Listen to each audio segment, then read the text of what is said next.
Good morning. Happy snow day to you. Everyone in New York where we had snow last night, yesterday. Baruch Hashem, we got about, I don't know, over a foot of snow in Muncie, and probably more than that. Not really measuring. Baruch Hashem. Um, Today's shir is Lili Nishmas, Aaron Nachman ben Simcha Cohen, Yeshua Mordechai ben Shepsel, Bracha Sarah Shmuel and we know Moshe ben Yosef, man, Be'er Hashem will have an aliyah. And before Shleif Ada Sar Basleich Chana Pesach Basyanta, Chana Pesach Basyanta, Yisrael ben Rachaleah, Bracha Bas Pesach Zelda, Abu Yitzchak ben Risha, and Chaya Bas David Bela, before Shleif Besel Shar Chali Yisrael. Okay, let's go. Um, we're doing Perek Mishnah. Perek today. Today we start Mishnah Aleph. There were 15 tasks that were overseen by the administrators of the Beis Hamikdash, and we're going to list their names and what those tasks were.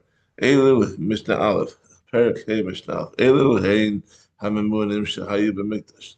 These were the administrators who were in charge of various tasks in the Beis Hamikdash. So obviously the Beis Hamikdash was around for 400 years, and no one here lived for that long. So there are different people who were appointed to these positions over the course of history. The Mishnah names the most righteous people to fill those roles. And the administrators listed in this Mishnah did not all live at the same time. And of course, they had other people who worked under them. These are just like the secretaries or the administrators. In America, we call them Secretary of State, Secretary of Defense. These were the secretaries of the Beis Hamikdash, the administrators. Okay, Yochanan ben Pinchas ala Chosamos. Yochanan ben Pinchas was responsible for providing the tokens that people would use to obtain the nesachim for their karbanos. Achia al hanesachim. Achia was responsible for providing people who presented the tokens with the corresponding nesachim offerings. So we know that the nesachim consisted of wine, which is poured on the mizbeach, as well as the mincha flour mixed with oil, which is burnt on the mizbeach. The process of trading in the tokens is going to be described in a couple of mishnahs in this parak. Matisya ben Shmuel al Paisos. Matisya ben Shmuel was responsible for the lotteries that determined which of the Kohanim would perform the various parts of the Beis Hamikdash avoda. Which we're going to see when we get to Yuma. We're going to talk about that. Pesachia al Hakinen. Pesachia was responsible for the chest in which people who needed to bring pairs of birds as offerings would place their money. Every day he would note how much money has been placed in the chest and make sure that the corresponding number of birds were offered before the day was done. So we learned a little bit more about Pesachia's identity. Pesachia said Mordechai. Pesachia is actually Mordechai who helped save the Jews during the Purim story. And Pesachia. So why was he called Pesachia? This comes from the word Pesach, or to open. Because he would open the words people spoke and explain them, meaning that he could understand what people meant to say, even if he did not say it clearly. And he also knew all 70 languages. That was one of the requirements to be in the Sanhedrin, is that you knew 70 of the Shodos. Ben Achia al Chole Me'ayim. Ben Achia was responsible for treating Kohanim who suffered from intestinal problems. They ate large amounts of meat from the karbanos, and they could not drink wine, which helps with digestion. And because it's also for Kohanim to drink wine in the mikdash, and in addition, they had to walk around barefoot on the cold stone floor, which made them weak. Therefore, there was a need to have a regular doctor in the mikdash to reckon, to treat the kohanim who required treatment. Nechunya chofer shichet. Nechunya would dig ditches. I mean, he was responsible for digging cisterns where water could collect. So people who traveled to the mikdash for Pesach, Shavuos, and Sukkot would have water to drink. If they're being Ole Regel, they needed water. Gavini Cruz. Gavini was the announcer who, when it was time to begin the morning avodah, he would announce, "Arise, Kohanim, to your service." Ben Gever on the Ilasharim, Ben Gever was responsible for locking the the the, the gates of the Beis Hamikdash in the evening and for unlocking them in the morning. Ben Bevai al Takia, Ben Bevai was responsible for the whip. That is, he would walk through the Mikdash each night to make sure that none of the guards had fallen asleep and use his whip to wake up anyone who had. Ben Arza al Tzaltzal, Ben Arza was responsible for sounding the cymbals which indicated to the Levium that they should begin playing their instruments. Hugras ben Levi al Ashir, Hugras Levi was responsible for directing the singing of the Levium, indicating to them when the song should begin and end. Beis Garmu al Maiselech Panim, the family of the house of Garmu was responsible for the production of the Lechem Panim, which are made from week to week and replaced on Shabbos. Based on Tinas, of my secretaries, and the family of the house of Tinas was responsible for the production of the Ketores.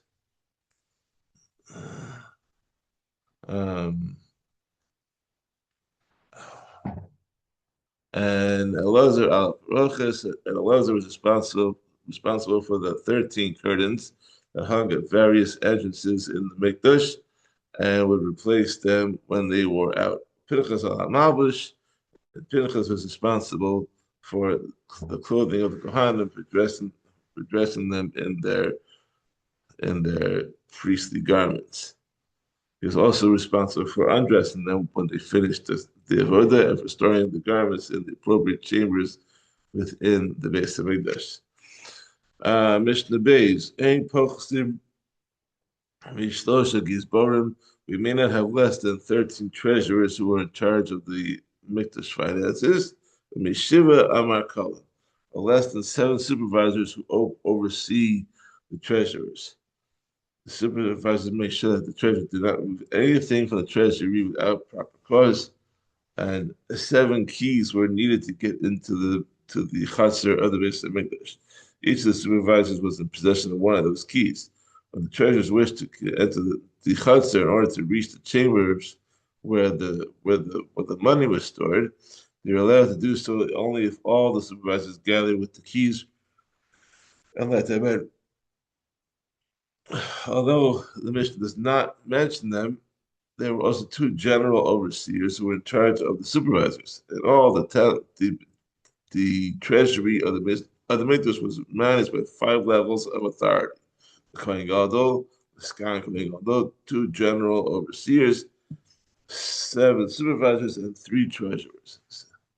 Personally, it sounds like a lot of red tape, but they're being extra careful. So I'm not going to argue with that. We may not appoint less than 2 people to a position of financial authority over the public. You know, when the position involves the authority to spend the money of the Beis Hamikdash, it may not be held by an individual. It must be shared by at least 2 people. It's not just limited to the Beis Hamikdash. Any position that involves the power to raise money from the public, such as a Stucca fund that can tax the community, must be shared by at least 2 people. So there's checks and balances. Except for Ben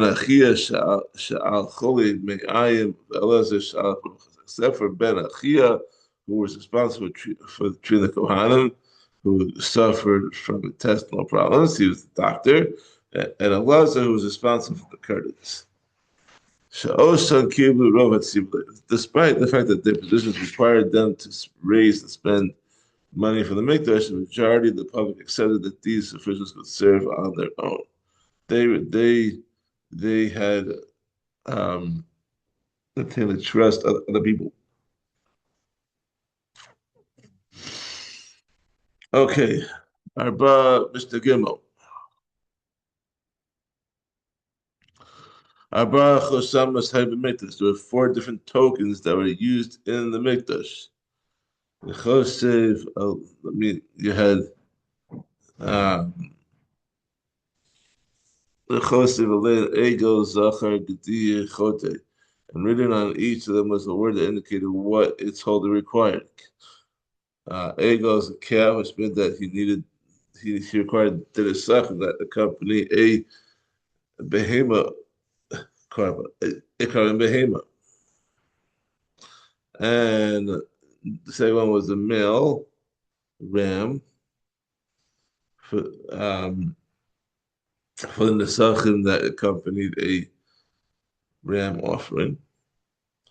And three, a kid for the Nesachim that accompanied a goat or sheep offering. And number four, a sinner for the Nesachim that accompanied the Karbonos of a Matzorah. So another Tana disputes both the number of tokens and the language which they were labeled.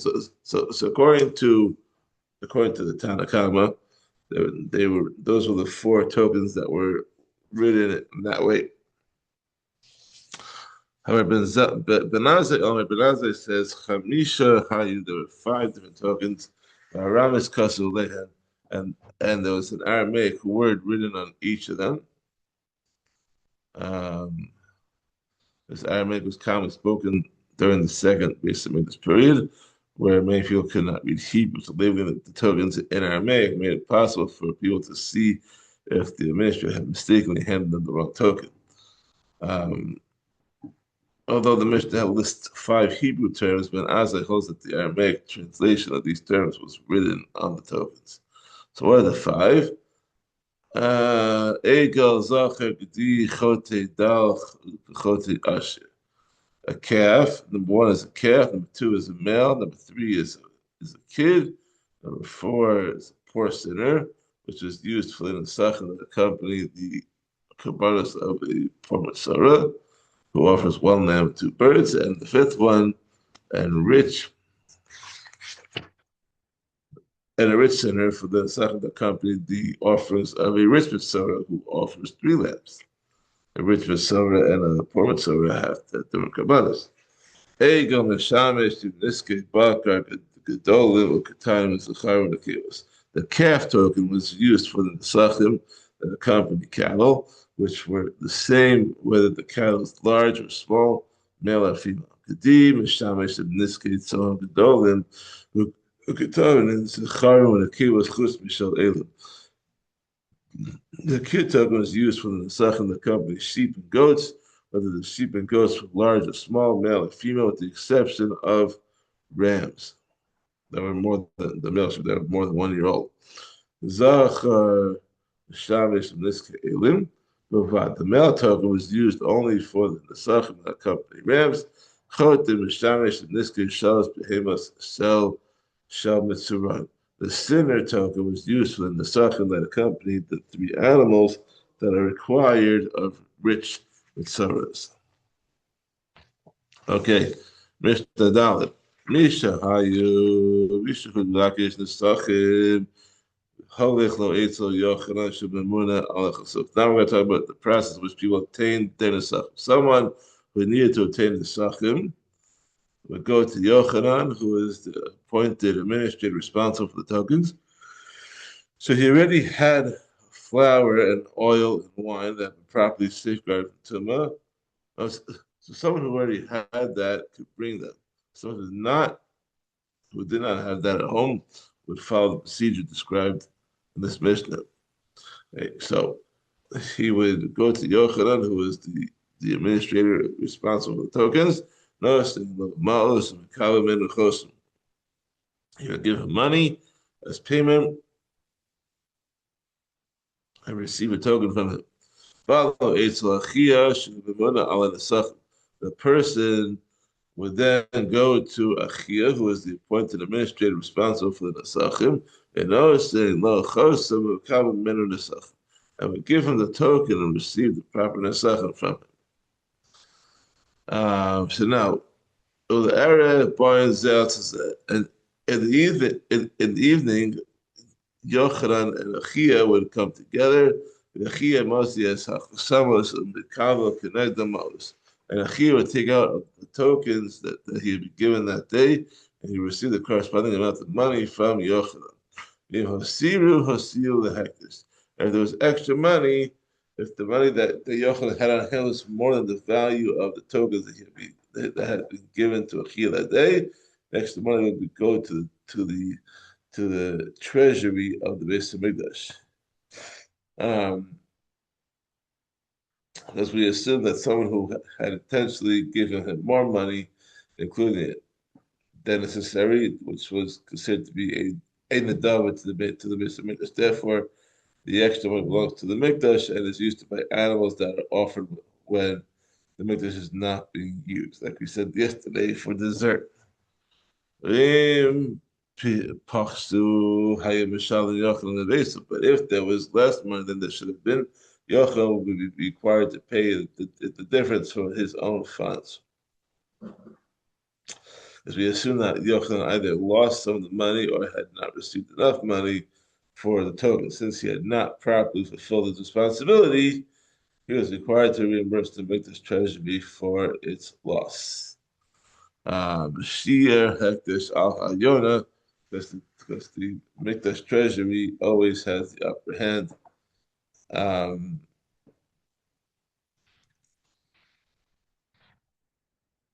That's the rule. We discussed that yesterday. And Mishnah Hay. Misha Ava Mimenu Chosmo Mantinalo Ad Ha'erev. Someone lost his token, they would have him wait until the evening, and Yochanan and Achia would make their daily accounting. The Imatsu though could they chosmo if upon counting the money they found the surplus equal to the value of his lost token.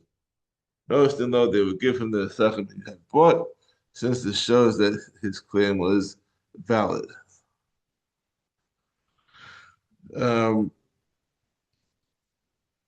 if they did not find the surplus in that amount, he would not have any nesachim given to him because he could not prove that he had paid for them. The shame hayom kasav alam and the name of the day was written on the tokens because of the swindlers who would otherwise have used the tokens improperly at a later date. And the last one for today. Stay Lishkos had Mikdash. There are two chambers in the Mikdash for special donations. Achas is Mishnah Vav. Achas Lishkas Chashaim. One called the chamber of the discreet. That was for contributions that were given quietly and taken secretly. The Echa Lishkas Shekalim, and one called the chamber of the utensils. Lishkas Chashayim, the chamber of the discreet was used for the following purpose. Sin-fearing people would discreetly place donations in it. And poor people who were from prominent families and therefore especially embarrassed by their need for charity would be discreetly supported from the donations placed within it, allowing them to receive charity without any public shame. Lishkas and Kalim, the chamber of the utensils was used. Komi who was not there, Kli Zark Socha. Anyone who wished to donate a utensil to the Mikdash would throw it into the chamber. Achas the social young is burned poschim also. And at once every 30 days, the treasurers would open the chamber and examine the utensils that have been donated. Any utensil that they found useful for the upkeep of the mikdash, such as an axe or a hammer, they will leave it as it was and use it in the Mikdash. Shard and Karim, B'Tmehan, and the other utensils which were not useful in the Mikdash will be sold for their value. And no fleeing the Lishkas benefit bias, and the proceeds would go to the chamber of the benefit bias of the temple of the Mikdash maintenance, and the funds for the upkeep of the Mikdash were kept. Thank you for joining us. We'll continue tomorrow. The Vav of Mishnah's Have a wonderful day. Stay safe.